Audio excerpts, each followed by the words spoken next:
நான் 10A 10 Pro ரெண்டுமே use பண்ணிட்டு இருக்கேன் இல்லையா, எனக்கு 10A வந்து ரொம்ப சூப்பராக இருக்குது. அப்போ 10 பற்றி சொல்லுங்கள் ப்ரோ, 10 தான் இப்போ இன்னும் பெட்டராக இருக்குல்ல, ஏன்னா 10A 10 Pro நடுவில் 10A, அப்போ அங்கே போனால் பேலன்ஸ்டாக இருக்குமான்னு நீங்கள் கேட்குறது புரியுது. ஆனால் ஃபேக்ட் என்னன்னு பார்த்தீங்கன்னா, ரேம் ஆஸ்பெக்ட்ஸில் எடுக்கும்போது 10Aல 8GB ரேம், 10ல 12GB ரேம், 10 Proல 16GB ரேம், 4 8 மனசு வாழ்க்கையை பிரிச்சுக்க சொன்னால் இவங்க 4 நாளாக பிரித்து வச்சிருக்காங்க. சரி, அது இருக்கட்டும். ஆனால் ஹைலைட் என்னன்னு பார்த்தா 10Aல வேப்பர் சேம்பர் கூலிங் இருக்குது. 10Aல 8GB ரேம் இருக்கிறனால ஏஐ மாதிரியா ஏஐ டாஸ்க் இந்த மாதிரியான ஒரு சில பேக்ரவுண்ட் ஆக்ஷன்ஸ் வந்து ரொம்ப அக்ரெசிவாக இல்லை.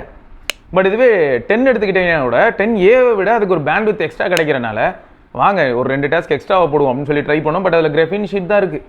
அப்போ 10 என்ன பண்ணணும்னா 10A விட ஒரு சில டாஸ்க்கு கொஞ்சம் வேகமாகவே ஹீட் ஆகிறதுக்கான வாய்ப்புகள் இருக்குது. 10ல் இருக்கக்கூடிய சென்சார் வந்து பார்த்தீங்கன்னா உங்களுக்கு 10 Pro அளவுக்கு ரொம்பவே வெர்சடைலாகவும் ரொம்ப பவர்ஃபுல்லாக இருக்காது. பட் டே டைமில் உங்களுக்கு 10A சாட்டிஸ்ஃபை பண்ணிடும். 10A சாட்டிஸ்ஃபை பண்ணிவிடும்னு சொன்னால் 10A சோகண்டா சாமி. சரி, ஆர்டராகவே போயிடலாம். 10A அப்படிங்கிற டிவைஸ் எடுத்துக்கிட்டிங்கன்னு வைங்களேன், டிஸ்பிளே ஓகே, இப்போதைக்கு லைட் வெயிட்டுங்க, பின்னாடி கேமரா பம்ப் கிடையாது. அது ஒரு வகையில் பார்த்தா ப்ளஸ், ஒரு வகையில் பார்த்தா மைனஸ். கீழே எங்கேயாவது வைக்கலான்னு பார்த்தா ஸ்க்ராட்ச் ஆகிற மாதிரி ஒரு பயம் வருது. மற்றபடி நெட்வொர்க் ரிசப்ஷன் அமோகமாக இருக்குது, இது வரைக்கும் எனக்கு பிரச்சனை இல்லை. அண்ட் ஒரு சில நண்பர்கள் ஃப்ரண்ட்டில் அதோ 1-2 கமெண்ட் பார்த்தேன், ஃப்ரண்ட் கேமரா வச்சு ஃபோட்டோ எடுக்கும்போது ஒரு மாதிரி ரெட் டிண்ட் பிங்க் டிண்ட் மாதிரி தெரியுதுன்னாப்ல. எனக்கு இது வரைக்கும் அந்த மாதிரி எதுவும் தெரியலை. பட் மற்றபடி வந்து vlogging இந்த மாதிரியான ஆஸ்பெக்ட்ஸ் எடுக்கும்போது 10A வந்து அமோகமான ஒரு ஃபோனான்னு கேட்டால் அதுக்கெல்லாம் கிடையாது. பட் ஃபோட்டோ வீடியோ எல்லாமே கொஞ்சம் நல்லாவே எடுக்க முடியும்.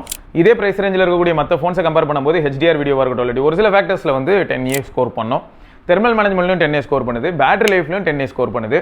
ஸோ இது எல்லாமே வந்து அதோட ஸ்கோரிங் ஏரியாவாக இருக்குது. இப்போ ஓரளவுக்கு நல்லா இருக்குது. பட் ப்ராசர் அப்படின்னு வரும்போது இதே 40,000 ரூபாய்க்கு உங்களுக்கு 8 Gen 5 கிடைக்கிறதுக்கான பாசிபிலிட்டி இருக்குது.